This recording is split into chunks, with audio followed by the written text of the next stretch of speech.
Welcome to Meet My Mutual with Sarah and Ava. Pour some wine, light a joint, or don't, and meet my mutual.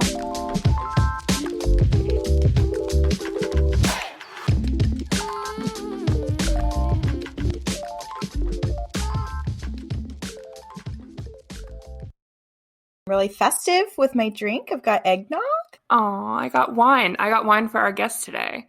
Yes, that's fitting. The whiny bitch.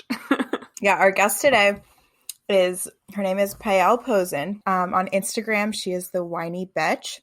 And it's basically like this awesome Instagram account where she posts recommendations for wines that are typically on the more affordable end, like under $30. But I feel like people will enjoy it, hopefully, and get some ideas for the holidays. But yeah, also speaking of the holidays, I was a guest on Christmas News podcast with Molly Mulshine and her sister Casey, and it was so much fun. We talked about Chrismukkah from the OC, and we played Shag, Marry, Cole instead of Fuck, Marry, Kill with the OC characters. Yeah, no, it was so good. It was super funny. And you guys talked about the Rugrats Hanukkah episodes. And listen, I had to hold it down for the Jews, and it was hard. I had to do some research. Oh, you know what we should talk about? I think it was 2 episodes, talked about Honey Boy. And I watched it. It's really good, by the way. However, yes. Shortly after we released that episode, most of you already know FKA Twigs. Is that how you say her name? I think so. She and Sia, who also was in a relationship with Shia, came forward about being in an abusive relationship with him, and that he abused both of them and manipulated them and did a bunch of shit, which he didn't deny doing. But now I'm more leaning towards just like not canceling him, but like just deplatform him. Mm-hmm. He doesn't need it. Yeah, my stance is like, listen to what they have to say and we'll see what happens. But we just wanted to say that because we obviously weren't aware of it at the time talking about his movies, and it really sucks because we like Shia LaBeouf a lot. But if this is true. Oh, yeah, no, I totally stand by both of those women and whoever else comes forward. I didn't realize that Sia came forward too. That was news to me. Yeah, she said that he abused her and also lied to her and said that he was single when he wasn't. It was like when he was engaged or married to someone else, which is just very typical and fucked up and fucks with you. But yeah, so. Another one. But anyways. Oh my God. Okay, Ava and I were having a conversation yesterday, like reminiscing about, what was that, 7 years ago? Yeah, almost 8, I guess. 7 or 8 years ago when we studied abroad in Greece together, and we were just like talking about the people. And anyways, I fell down this rabbit hole looking at old photos from that year and like beyond. And I started like, do you ever just look at old photos of yourself and then you start comparing yourself to like the previous you? And you start getting annoyed or sad or whatever because you like wish you looked a certain way. But anyways, I started doing that and I was going down a bad place. And then I caught myself, and I just wanted to say that like, it's crazy how in some of the photos where I may be jealous of like certain parts of my appearance, I look super happy in the moments of my life where I was like not inside, if that makes sense. So like, yeah, that picture I sent you, you look super happy. Yeah. Yeah, all those pictures from that time period, I look really happy. Like I was looking at them and I'm like, look at my smile. Like my parents and people must have been watching this and been like, wow, she's having such a good time. But like I know where I was mentally. And oh my God, it's just crazy. So I don't know. I just want to say like, don't care what other people think of your appearance or what you look like online, because that totally doesn't matter. Like how you feel mentally is way more important than how you look on the outside. And it really freaked me out because I didn't realize that I was like giving off this really fake nicety. Anyways, I just like started thinking about it, and I had a little pep talk to myself because I was like, what the hell are you doing comparing yourself to like a version that you wouldn't want to be now? Because that was so shitty. I feel like especially like when you compare yourself to like, I hate to use the word prime, but like what people idealize as like your prime, like 17, 18-year-old, like just in media and stuff.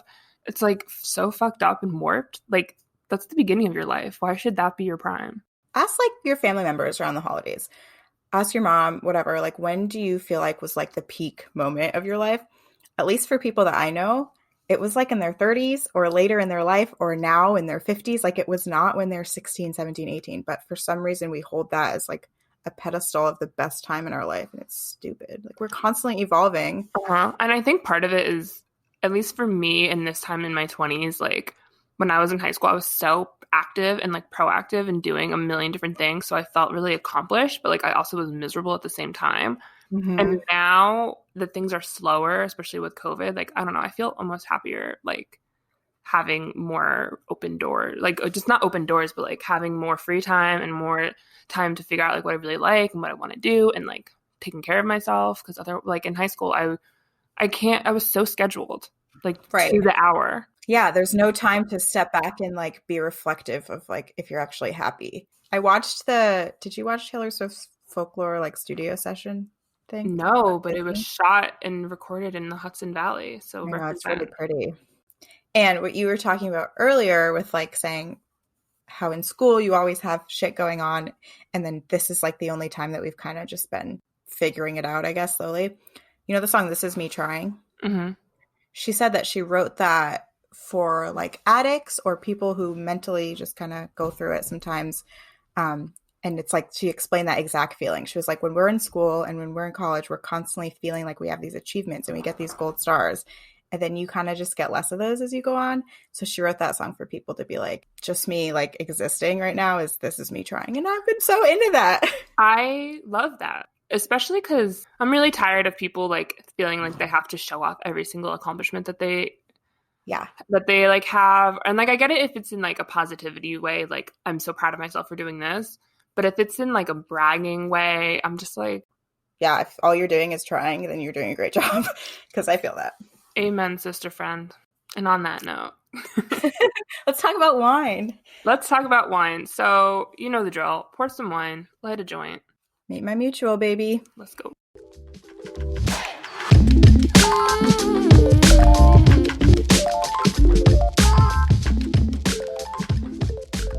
Hey, she has her wine. I got mine too. Oh, yeah. I'm drinking Washington State Chard.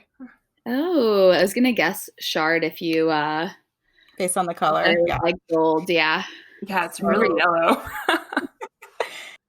I'm drinking a Pinot Noir from Burgundy. Ooh, yeah. I love that glass.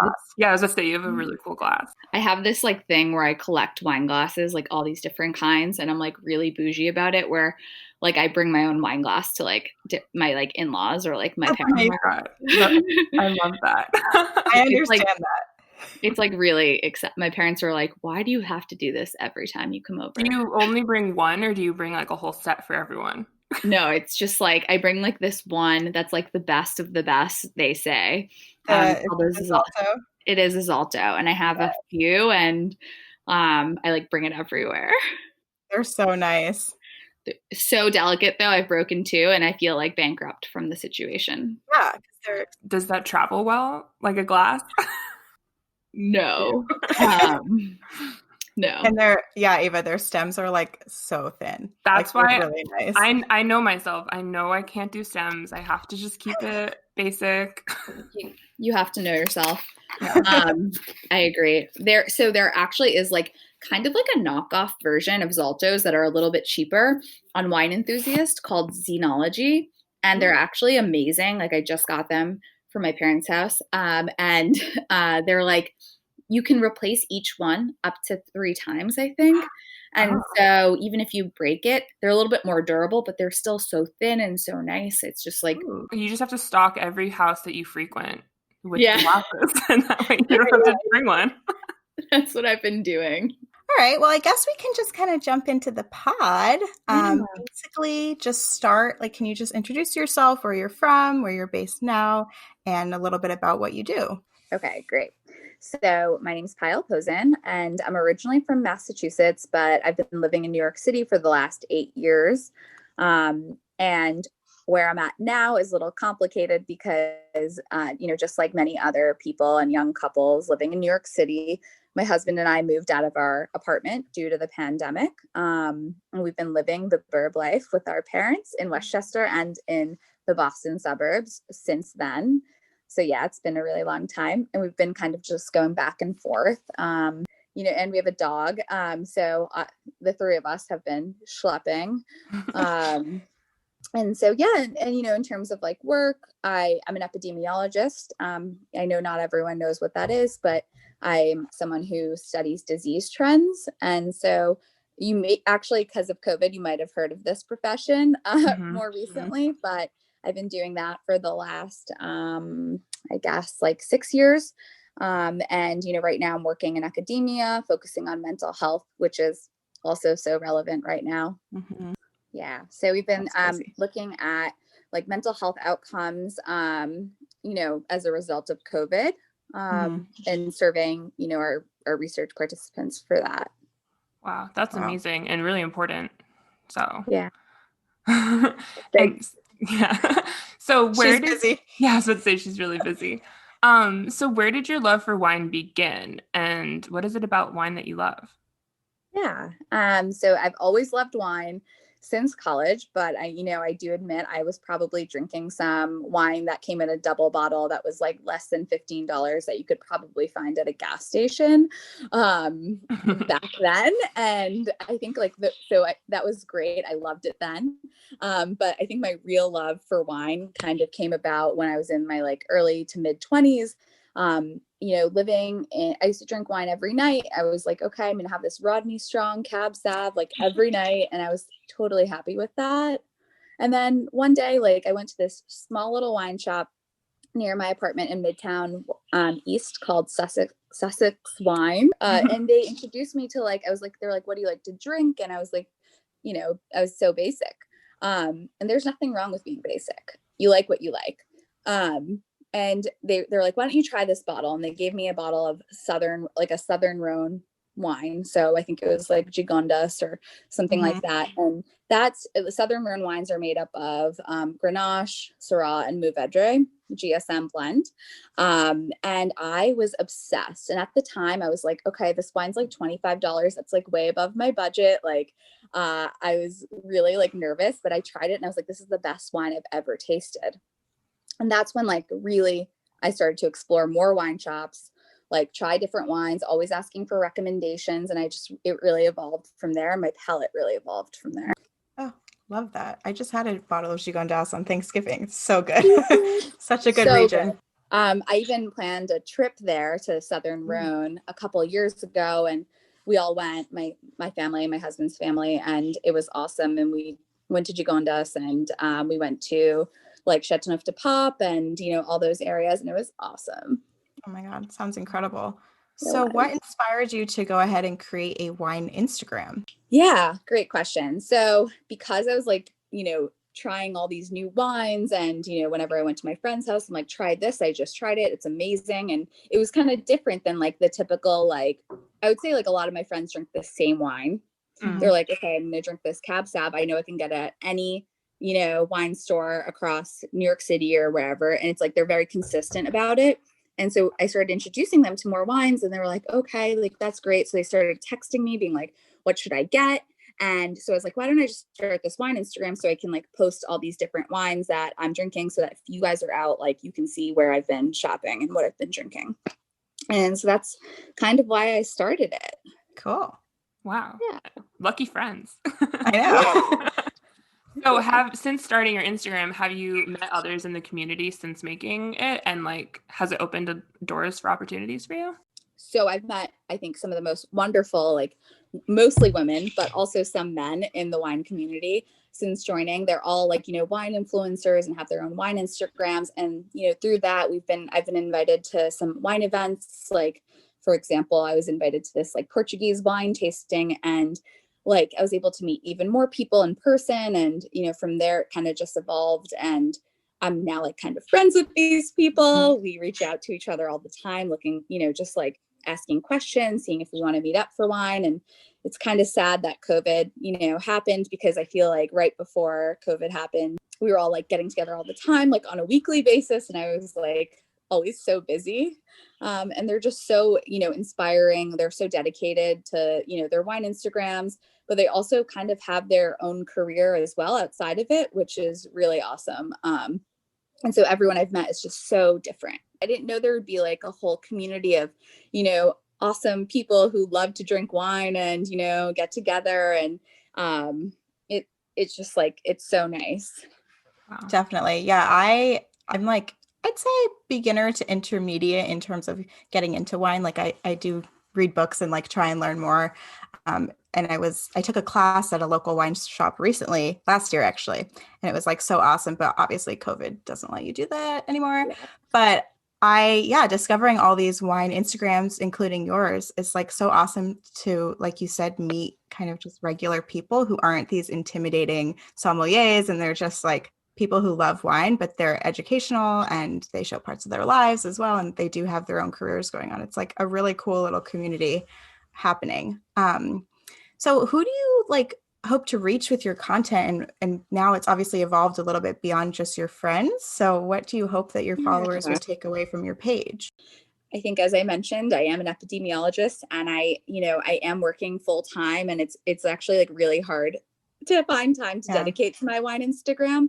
But I'm always hoping to like kind of inspire people to try new wines, right? Like maybe go to the wine store and ask for a recommendation, or try one of the wines posted on my page. Because I don't just post everyday wine that's found at every wine store across the nation. I post wines that might be local to, New York, or local, like only found in that wine shop. So I try to tag those wine shops and, try to get people to go to them to, be exposed to different types of wines. Yeah, that's awesome. Sarah, I wanted to ask you, did you take a class at Daedalus? I did, yes. I took their like level 1 intro to wine.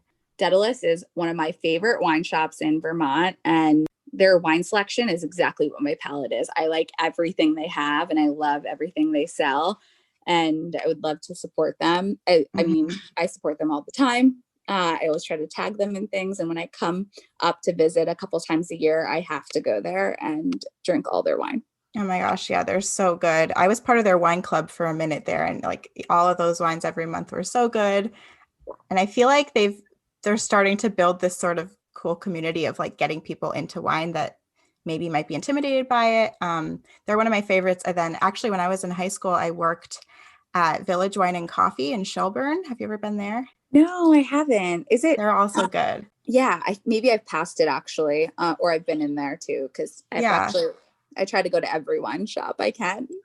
That one's definitely smaller. It's just owned by like a family or one man and his wife, and it's a cafe in half of it. But then they recently expanded like their wine store, and it's really laid back. So great for people who just are looking for like a weekday drink, but it's a fun one. So where do you see this passion taking you? Yeah, I'm always trying to expand my social media, and I feel like always trying. I'm like, ooh, I'll make a reel today. I still have ambitious, so ambitious. I think I'm too old. I don't know. But I'm always trying to use the new features on Instagram. So I'm always trying to expand that. But in terms of like where it will take me, I love collaborating with wine brands, because not only do I get exposed to their wine and their like wine collection, it allows me to educate myself a little bit more on, those varietals or wines from that region. For example, an Armenian wine brand just reached out to me asking me to do a collaboration. I know nothing about Armenian wines. And so it's allowed me to, research Armenian wines, taste their wines. And, it really just increases my knowledge, and then I guess therefore increases my viewers' knowledge. Yeah. Wow, that's so cool. I don't think I've ever had Armenian wine. Stay tuned. Have you noticed, or do you predict, I guess, a change in the industry as, like, you probably hate this, but quote unquote wine influencers have become more of a mainstream thing? Like, do you expect that more companies will be open to collaborations, or what can we see? Yeah, I think many companies are open to collaborations now that they see that wine influencers are a thing. It's like basically getting free advertising, right? To a whole new generation of wine drinkers. Like our age group, I'm guessing we're on the same one. You know, we think of our parents and older folks drinking wine, right? Yeah.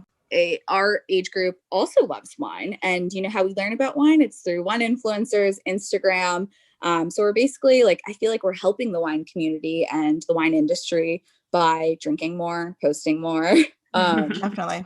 Yeah, it's not just an excuse for drinking more, though. It's just a plus. Yeah, I was gonna say, Yeah. it's a good excuse.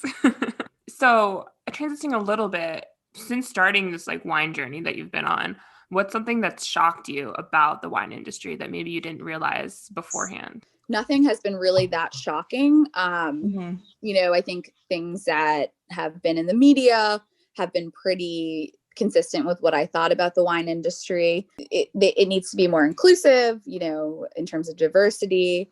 And I think that's something that the wine industry is working on now more than ever. And I think that's great. But I wasn't shocked to hear that it wasn't inclusive or diverse. Yeah, that's a good point. You know, hearing about it and being shocked are maybe two different things. Did you see the New York Times article about the Court of Master Sommeliers being Me Too'd in a way? So for people listening who don't know, 21 women came forward and said that male master sommeliers had sexually assaulted or harassed them in some way. So I guess that story, I kind of feel the same way. Like, it didn't necessarily shock me. Like, I kind of expected that there would be sexism within the industry, but it's still unfortunate to hear about. But maybe a positive that we're now hearing about it. I don't know. Have you seen, or do you think that the wine industry, which is historically male dominated and pretty white, do you think it's going to change to be more inclusive of women and people of color? I sure hope so. Yeah. I think that they're trying, and I think they're aware of it now. And I think I don't know if they're doing their best, but I think they're definitely trying. The wine community, like, for example, on Instagram, is definitely trying to at least highlight not only these sexual allegations, but we're also trying to highlight the racial disparities in the wine industry. So, for example, you know, in terms of like Black Lives Matters, like everyone was like Googling who are Black winemakers, you know, how can we support them? And it was really sad to see that their list was very, very, very, very small. Like, you could support them all. And so, you know, I think at that time, and even now, like, if someone asked me for a wine recommendation, I always point them towards a Black owned wine. I'm like, here's how you can, like, you know, support a Black owned winery, like McBride Sisters, for example. I want to try them so bad. Yeah, they're great. And so I always try to, you know, bring more awareness to wine consumers that way. I definitely need to show them some support on my page as well, like moving forward. I think that everyone's trying their best to just be more aware and kind of, you know, educate themselves. Yeah. So this might be a dumb question, but as someone who only drinks wine and like for fun, why is it that the wine industry is so male dominated, but the consumers, like when you think of a wine drinker, I think of a woman? That is so true, and such a great question. I'm not sure why the wine industry is male dominated, but I think a lot of industries are male dominated, right?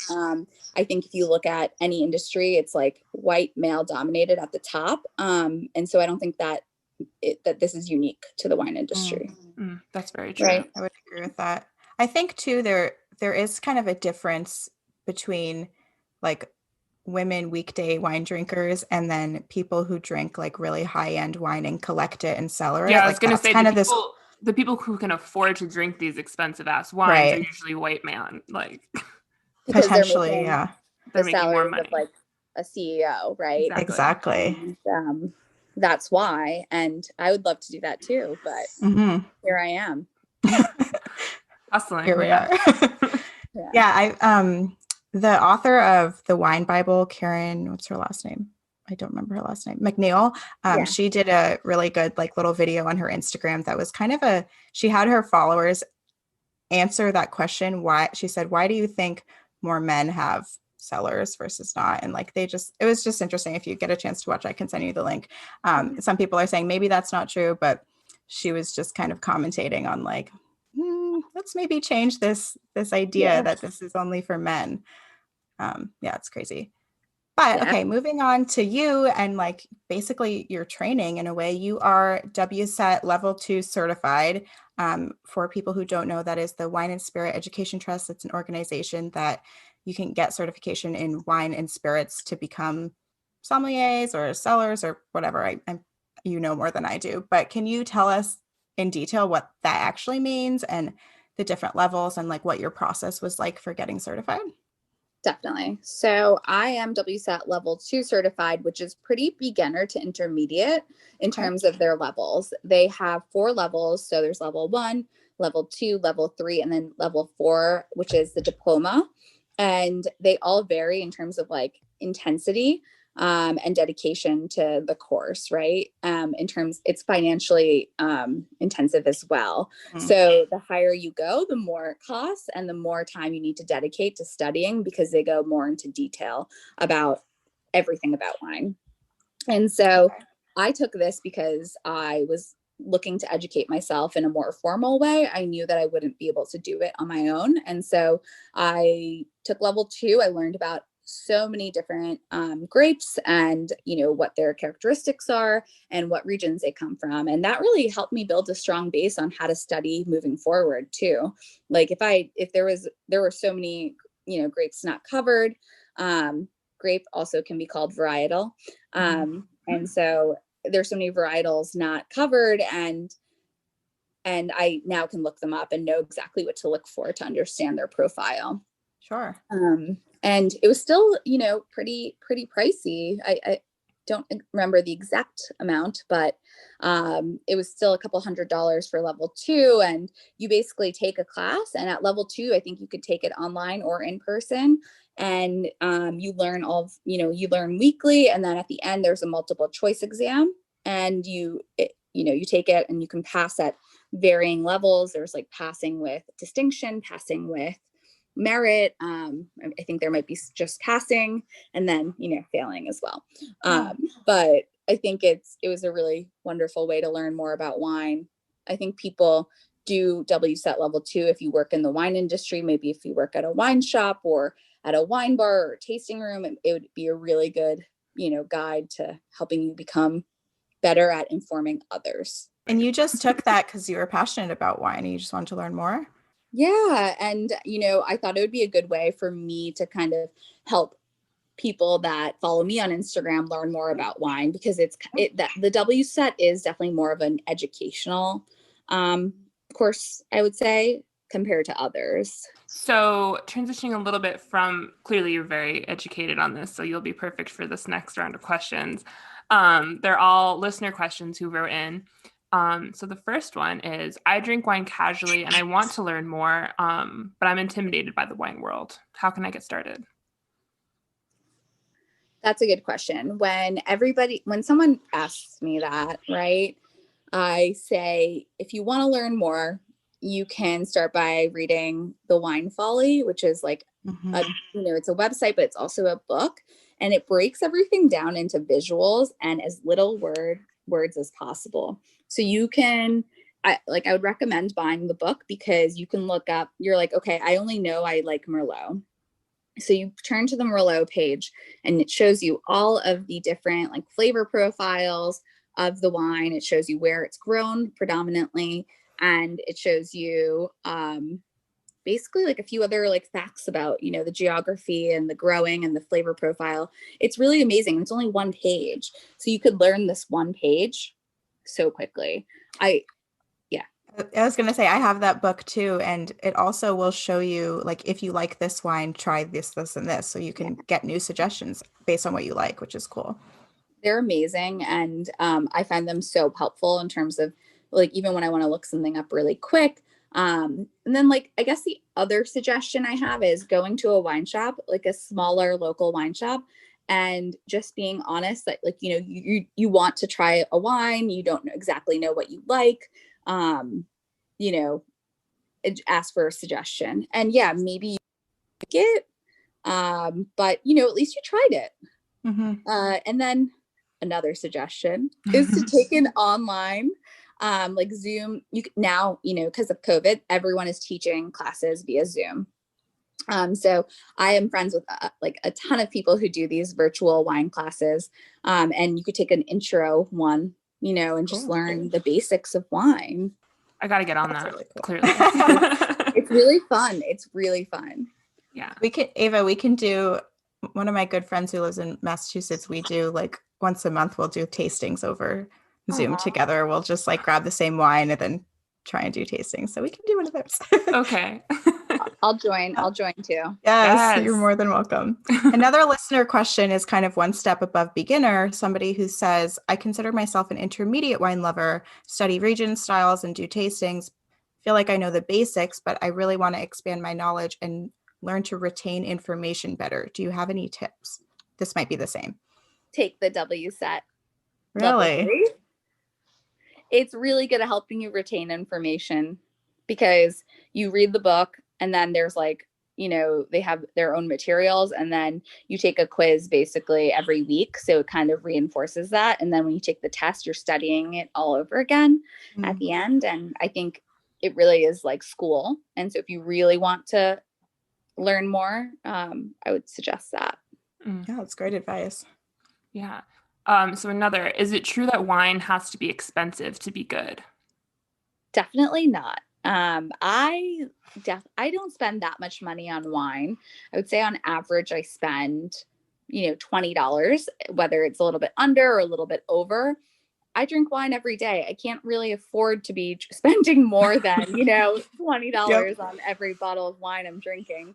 And it's really not the price. I would say it's, you like what you like. If you like a bottle that's $10, keep buying it, keep drinking it. You love it, then it's great. I don't usually buy wine based on the price. I buy it based on where it's from, the type of grape. If I love Gamay, I'm going to buy a Gamay that's $12 or one that's like $25. Right.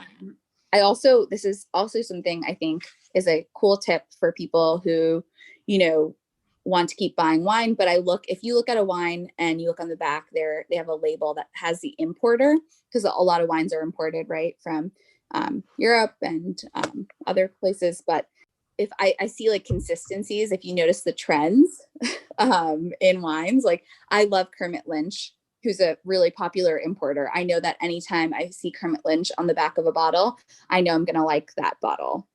Wow. Almost every time. So that's a very good point. Yeah. Just like keep in mind. Yeah, you're really good at, we noticed, showcasing affordable wines that's still good. And we just appreciate that. We were looking at you. This is kind of random, but how do you feel about the canned wine trend? Not random at all. I think everyone is getting into it. I don't think I know enough about the canned wines to comment on how good they are, but I have to say they are very, very convenient, especially right now. I'd love to support restaurants by buying their canned wines.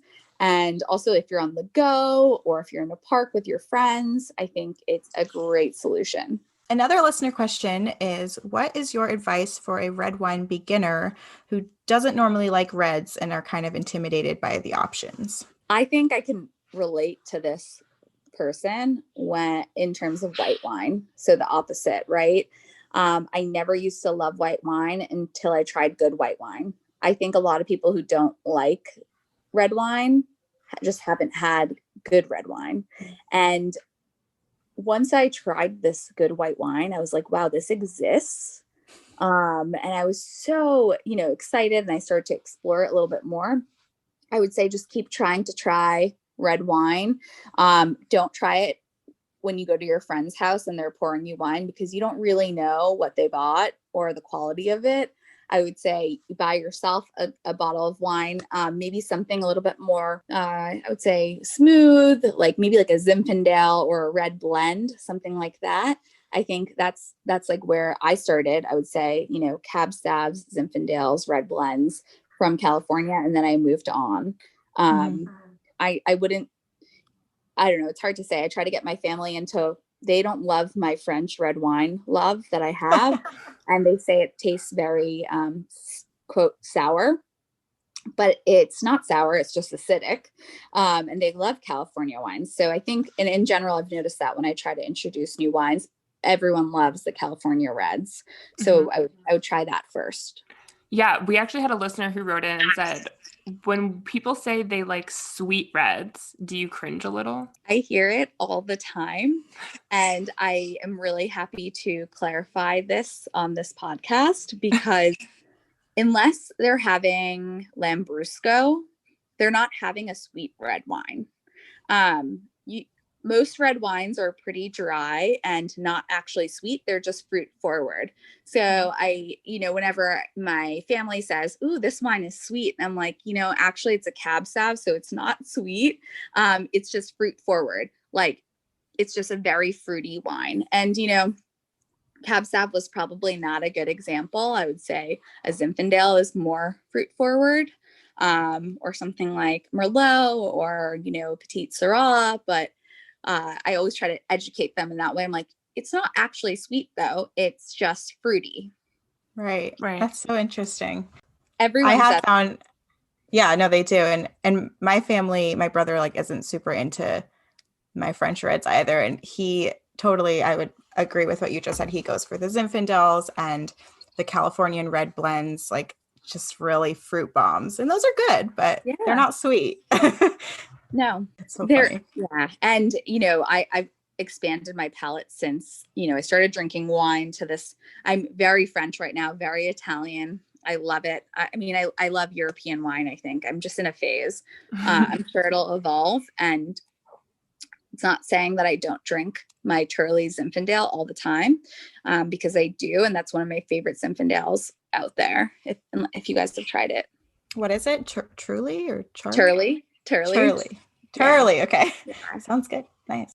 Okay. So what do we have here? We have a few more listener questions, and then we'll go back to our questions. Next is, do you think that different types of wines have different effects on people and their moods? Yes. So I haven't had this personal experience, but some of my friends have told me that when they have white wine, they feel really crazy, which I'm not sure if that's true or not, but it's really funny. I think the opposite is true, though. I think that my mood has an effect on what type of wine I'm going to drink. So, or even the weather, like if it's winter and I want to be like cozy, cuddly by the fire, I'm going to drink something more heavy, like a Syrah. I think when it's summer or when it's Thanksgiving, actually, I am always in the mood for Beaujolais. It's just a tradition, or is it just the weather or the food? All of it. It could be all of it. Yeah, no, I feel the same way. I was just thinking about rosé the other day, and I'm like, man, I haven't had a good rosé in a while. I'm like, oh, that's because it's cold and I don't want rosé right now. Yeah, exactly. It's funny though. My mom and my brother, like, they drink not cheap wine, but like not what I buy, and they had tried a French wine that was like $40 maybe, which was pretty pricey for what they usually drink, like a few years ago. And they claimed that it was the best wine they ever had because it gave apparently this like euphoric type of like feeling. Like they were like, it wasn't a normal drunk, like it felt different. And then I tried the same wine and I totally didn't feel that. But I just think it's like really high quality wine. It's just better made. So you are going to feel maybe a bit more drunk or like more relaxed. In a better way. And I think that's why I've been like kind of gravitating towards the French wines a lot, is because their farming standards and practices are held to a much higher standard than they are in the United States. And that's just a fact. Like they have, all of the rules and regulations for what it means to be a part of the, AOC, things like that. And so I always trust them. And I always feel not so bad even after I drink a bottle of wine the next day. And I notice the difference almost immediately, because what you can afford for good wine in France is not the same as what you can afford for good wine in California. I feel like for high quality wine in California, you do have to spend a considerable amount of money. While, in France, also Italy, even Spain, Portugal, like, you can get away with spending less and still get the same quality, like a high standard quality wine. That's so good to know. That's my opinion. Well, thank you. So, kind of going off of that, do you have any specific recommendations for your different types of moods? Summer me is drinking, a Sancerre, which is a Sauvignon Blanc from the Loire Valley in France. That's what I love to drink in the summer because it's so crisp, so acidic. It's perfect in the hot heat. And in the winter, right now, I'm drinking a Pinot Noir just because I really like it. But I would suggest, something more full bodied in the winter, just because it'll make you feel nice and warm and fuzzy, I guess. And I would suggest a Syrah because I love French wines, as I just mentioned. And Syrah is a grape that's made in France, and it's delicious. Yum. That's awesome. Do you have like go-to wines that you reach for at different price points? So maybe like 0 to 15, 15 to 20, 20 to 30, etc. Yes, definitely. So I think a lot of my French wines fall into the $15 to $25 price points. Same with my Italian wines that I love. And I know I said I don't drink a lot. I said I drink a lot of French wines, but I also drink that wine I mentioned earlier, Turley Zinfandel. So good. And it's at about 30 or a little bit higher. And I always go for that whenever I'm looking to spend more than 30. Nice. Very nice. So now we're just going to get into fun. Or free bone. Yeah. If you were stranded on an island, what is one case of wine that you would have with you? Yeah, great question. I would have a case of Volnay, which is Pinot Noir from Burgundy, from France. And the specific kind I would have is made from, I might butcher his name, but Marquis de Angerville. I'm not a French speaker, but that's how I would pronounce it. And it was some of the best wine I've ever had in my life. And I wanted to buy more of it, but it's pretty pricey. And if I was stranded, I would need it every day. And I actually tried it at Parcel Wine School. I don't know if you're familiar with that, but it's Parcel Wine School is New York based, and they were doing classes every week in the middle of the day. So when I had a Tuesday off one day, I went and the winemaker was there, and I tried these wines, and I was like, this is amazing. That's so awesome. I need to try that. How expensive is it? I think it's $200 a bottle. Oh, wow. Which is way above what I spend on wine. Yeah, right. That's like a special occasion wine. Yeah. Okay. This is two kind of personal questions for me. I have a few books that have taught me tons and tons about the wine world. So like you mentioned, I have Wine Folly, I have the Wine Bible, and then I have one by Kevin Zraly called Windows on the World Complete Wine Course. And they're like so good for getting to know the areas and the different grapes. But I was just wondering if you have any other resources, online or book resources, preferably free, like not necessarily getting certified, that our listeners could go to learn more about wine. Yeah, I actually just did a post on these wine guides that you can buy on Kindle called the 15-minute guide to white wine and the 15-minute guide to red wine. And they're not free, but I think the red wine one might be 99 cents and the white wine one might be $2.99. And it's really short. And it's actually for intro people who don't know much about wine at all. This would be a really great, beginning step. Awesome. I'm trying to think of what else. I feel like the Wine Folly online is also amazing.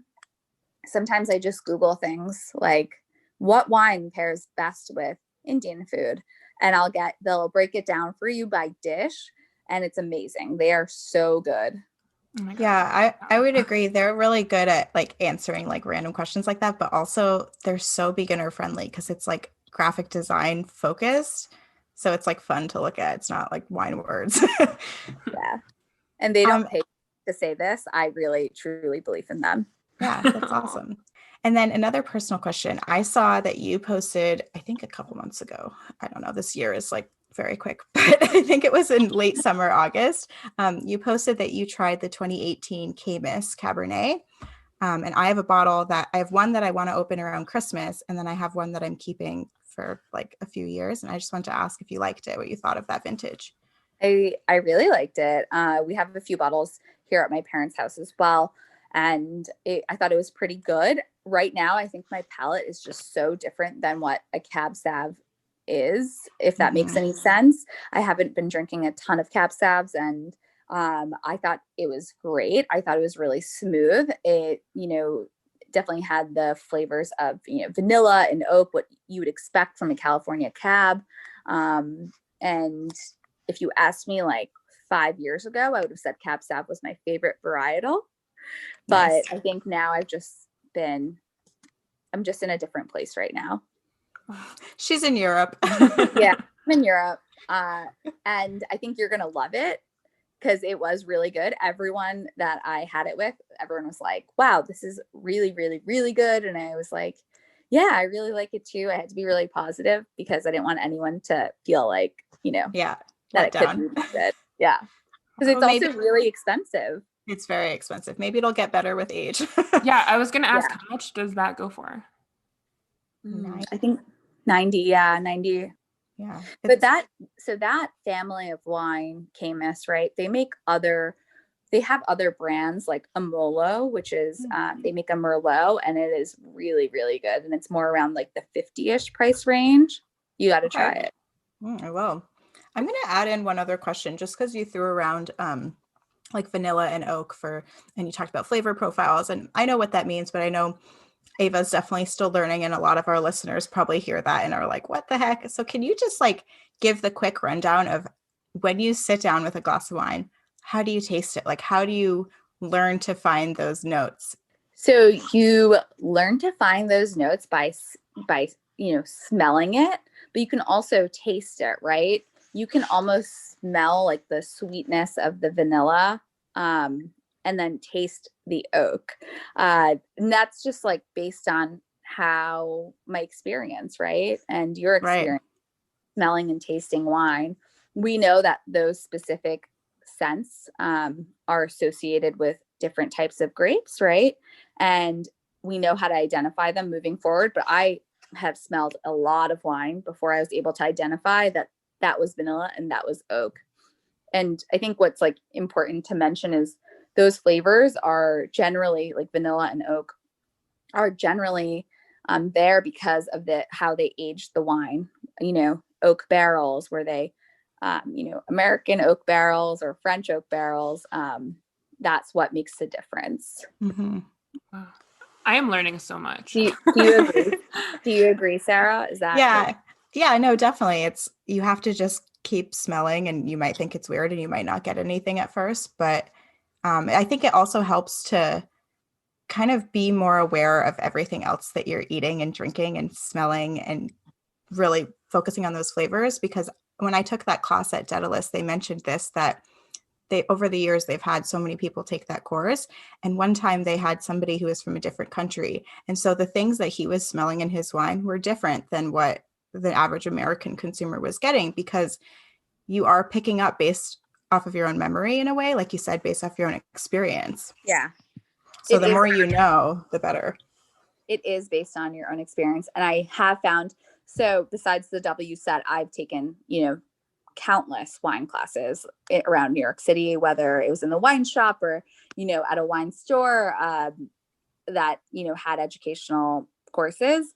I just like feel like I smell, they told me early on, smell the lemon next time you're there, smell, everything, smell wet rocks, smell like, and so now after that, I guess I've just been smelling everything food wise and, I guess in nature. And that's kind of how I identify the aromas.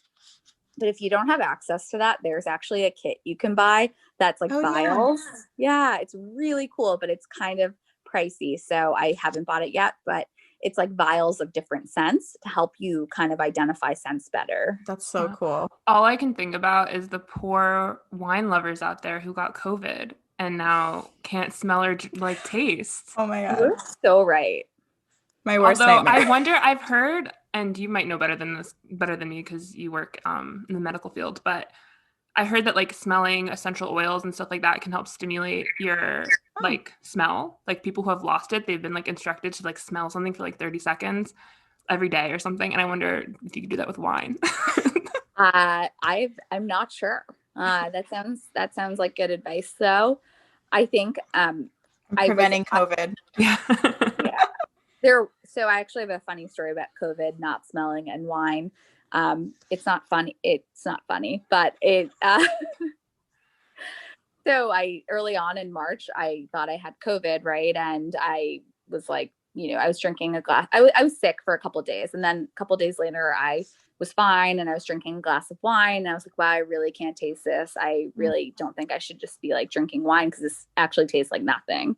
And it came out like, a couple of months later that's one of the symptoms of having COVID is not being able to taste anything. And I was like, and my husband was like, what's wrong with you? You always like love to drink wine. I was drinking Bud Lights because that's all I was like, I don't know, You're like, I just want to buzz. Yeah. Yeah. Wow. Oh my God. I wonder, wait, so did you ever find out if you had it? I didn't find out if I had it. You could probably get the antibody test. I don't have the antibodies. Okay. Interesting. Yeah. Yeah. Huh. So it could have just been a cold. It could have been COVID. Wow. I feel like everyone's saying that these days, it's like, it's impossible to tell because even if you do test positive for the antibodies, you don't know when you got it. Right. Or if you don't test positive and you had it before, that's also a possibility. Like you could have tested positive, but not, and then tested for having the antibodies present. And then a couple months later, not have had the antibodies present in the test. Yeah. Wow. So there are a lot of possibilities out there. I just can't believe the smell taste thing can last for months. Like that's awful. That's the real horror of the whole thing. Yeah. All right. Yeah. Well, moving to our last question. This has been so informative for me, especially. And do you just have, you've kind of touched on this already, but do you have any wine recommendations for our listeners to try specifically for the holidays? And what's your favorite bubbly for New Year's? So I think that for the holidays, I think try whatever you want, whatever makes you feel like at home, reminds you of home, being with your family. If you can be with them during the holidays, something that works for everyone. I think bubbly for New Year's Eve or even, Christmas morning, maybe. I would suggest a sparkling wine that I've been seeing all over the place lately, actually, from Pepe Reventos. It's called Reventos y Blanc, and it comes in a rosé, but it also comes in just like a regular sparkling wine. And it's actually an organic wine, or at least a sustainably farmed wine. And I actually met him at a dinner at one of these restaurants in New York City that was doing a wine dinner, niche. And I tried all of his wines and I was like, this is amazing. And then I ended up seeing that it was in like every store in New York. And it was also like $20 or $25, which is, hard to find for, sparkling wine. And I think you guys should all try it because it's really good. Yeah. Adding to the list right now for sure. Definitely. Awesome. And anyone who wants a wine recommendation can DM me on Instagram because I do that for a lot of people, actually. They're like, this is my wine store. Can you suggest something? And I suggest like 5 things that they could get. Yeah, well, that's perfect because wrapping up, plug yourself. This is your chance to plug yourself. Where can our listeners find you? They can find me at The Whiny Betch, BETCH. On Instagram. Yeah, wait, we also didn't even ask, how did you come up with that name? Because I love it.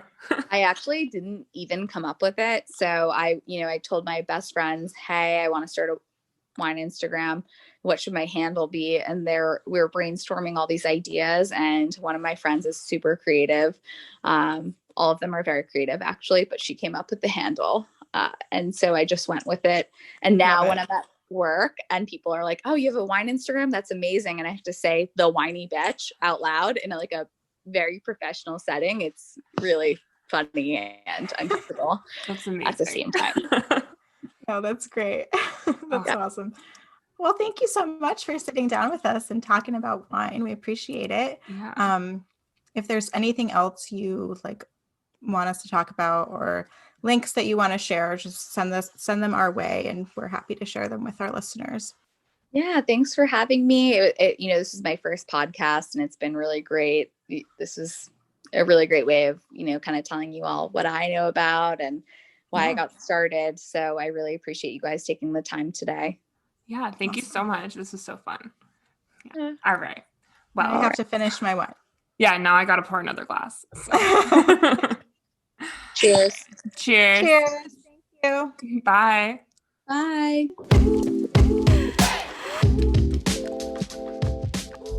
Thank you for listening to Meet My Mutual. We hope you enjoyed today's episode, and if you did, please be sure to like, rate, and subscribe to our podcast on Apple Podcasts, Spotify, or wherever you listen, and be sure to tell your friends about us.